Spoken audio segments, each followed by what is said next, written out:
Here's a trigonometric inequality that we have to prove.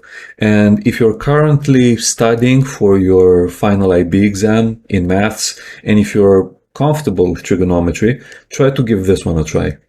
And if you have any suggestions for any specific problems or topics that you'd like to see on the channel, let me know in the comments. So what we're dealing with is the following. We have to prove that cosine of x plus y plus sine x plus sine y is less than or equal to 1.5, 3 over 2, for any x and y from the real numbers. Okay? So the first thing I would do is I would sort of try to get the same argument all the way through this inequality. Okay, and to do that, I will look at this sine x plus sine y and convert that into a product. Okay, and here's how we do that. So this is cosine of x plus y plus, and then you can find in your formula book or in your formula sheet that this is just 2 sine of the sum, so that's x plus y over 2, and then you have cosine of x minus y over 2, so the difference over 2, and this is less than or equal to 3 over 2. Or we have to show that this is the case. Okay, now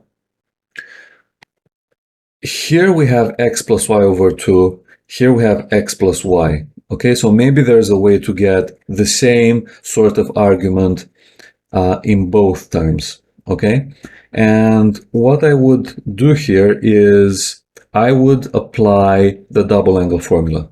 Okay, so I would actually use this. So cosine of 2x is equal to cosine squared of x minus sine squared of x. Okay, and if we use the fundamental theorem of trigonometry, we can actually convert the cosine squared into 1 minus sine squared of x. And then we have minus sine squared of x again. And this is 1 minus 2 sine squared x. Okay, and what we'll do now is instead of this 2x, we're gonna change this into x plus y. Okay, and if we do that, then this is going to turn into x plus y over 2, right?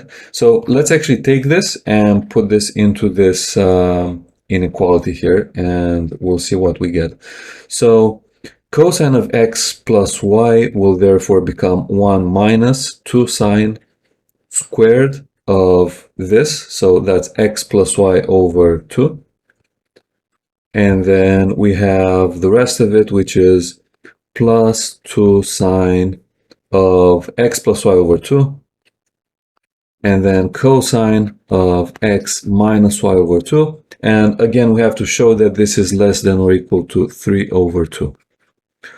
So what I would do at this point is I would just manipulate things slightly, and I would move everything to the right-hand side of the inequality. Okay, and if I do that, this is what we get. So we have 2 sine squared of x plus y over 2. And then we have minus, so we're changing the sign of everything.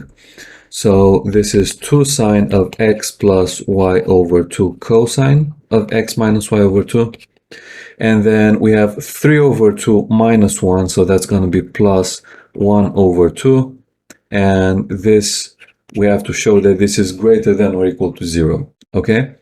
So if you look at this, we have sine squared of x plus y over 2 here, and here we have sine of x plus y over 2. So it sort of looks like this can be written as a perfect square in a way, but not yet, because we still have to do a couple of other things, and this is not actually a perfect square as of now. So the next thing I would do is to make this first term a perfect square, I would multiply the whole inequality by 2. Okay, so this gives us 4 sine squared of x plus y over 2 minus 4, and then we have sine of x plus y over 2 cosine of x minus y over 2 plus 1 is greater than or equal to 0. Okay, so here's what we can do here. The first term, I'll write it as 2 sine of x plus y over 2 squared. Okay, the second term will be minus 2 times the first term, so that's going to be 2 sine of x plus y over 2. And then we have the remaining thing, which is cosine of x minus y over 2. And to complete the square, we have to add the square of the cosine term, right? So this is cosine squared of x minus y over 2. So right now, what we have so far is a perfect square, but we're not actually done yet because we have a plus 1 and we also have to subtract the cosine squared, so nothing actually changes.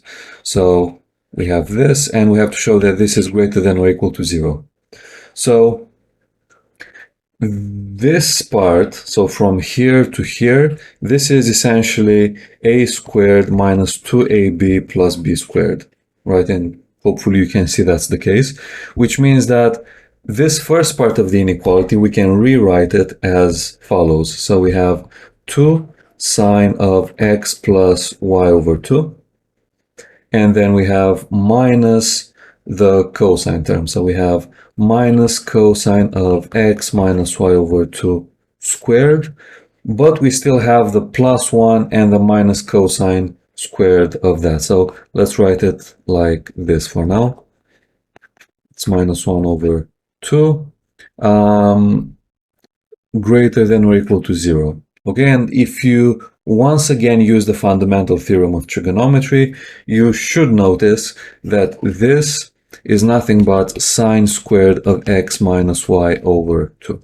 So if we put everything together, this will result in 2 sine of x plus y over 2, and then minus cosine of x minus y over 2 squared plus sine squared of x minus y over 2 greater than or equal to 0, which is true, right? Because those are essentially two perfect squares. So we have this is a perfect square, and this is a perfect square. So whenever you have something like a squared plus b squared, this is always at least 0, okay? If a and b are real numbers, of course.